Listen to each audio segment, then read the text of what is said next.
One of the things we sometimes need to do in Excel is work with values that are sitting in different worksheets. And this is exactly the problem Sean has right now, where he's been asked to put together a summary of the 2015-16 sales data. The values are sitting in the 2015 sales sheets. And like with anything, there's a good way and there's a not so good way to do this. Let's have a look at something that won't work first. So I need my 2015 sales total for Anya. I'm going to come to my sales 2015, click on the sheet, come up to my total, which is over here, and it makes sense to copy paste it. So I'm going to right click copy, but you could Control C as well. Come back to my sales summary, click in the cell and paste, Control V or right click, paste. And that did not work. Now the reason it didn't work is because of relative references, which we looked at in the previous video.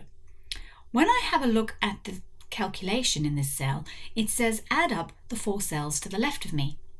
Now coming back to our sales summary, you'll see there aren't 4 cells to the left, and that's why I'm getting this reference error. So with formulas, you can't just copy them and necessarily expect to get the right answer. So what are other options? Well, what some people may think is the obvious choice is to come and actually get that value and just type it in or copy the value in. That is a really bad idea, because if something should update in my sales 2015, this is now going to be incorrect. And that's how our workbooks can get out of step and cause us real problems. What we really want to do is somehow pull that value through from the sales 2015 sheet. And this is actually easier than you might think. Imagine, for example, that I had the value 200 sitting in this cell, and I want whatever's sitting in that cell to appear in B4. I come to B4, type equals, click on the cell that contains the value, and enter. And that is now pulling my 200 through. If I change this to 600, it pulls that value through. Now what we want to do is exactly the same, except we want to do it from a different sheet.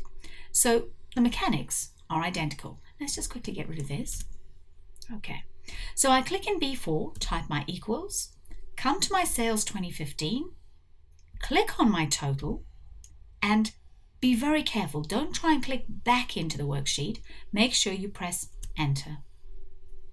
And that worked perfectly. Not only that, but if the value updates in 2015, this will update. Let's see how to do that again.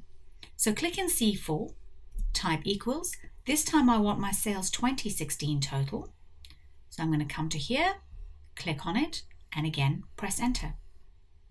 And that's worked beautifully. To get my total, very simple, just use my auto sum and then tab. One thing left to do, and that's our commission. Now the rates were different for the 2 years, so we're going to have to actually add up the 2 commission values.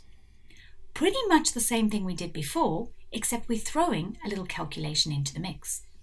I start with my equals, I click into sales 2015, I click on my commission. Now I have to type my plus, and if you have a look at my formula bar here, you can see what I'm doing. Then I come to sales 2016 and I click on my commission. And this is the most important part. Do not attempt to click back into your summary data. It's like clicking on another cell halfway through a calculation. It will break your calculation. You're finished, you press enter.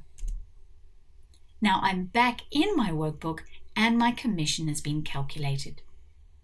And just as we've done in the past, we can select all of those values. The relative references works even across sheets, and I drag it down, and there is my sales summary drawing data from other workbooks. To get my total here, nice little shortcut, I'm going to select all 4 cells and click auto sum, and there's my sales summary complete.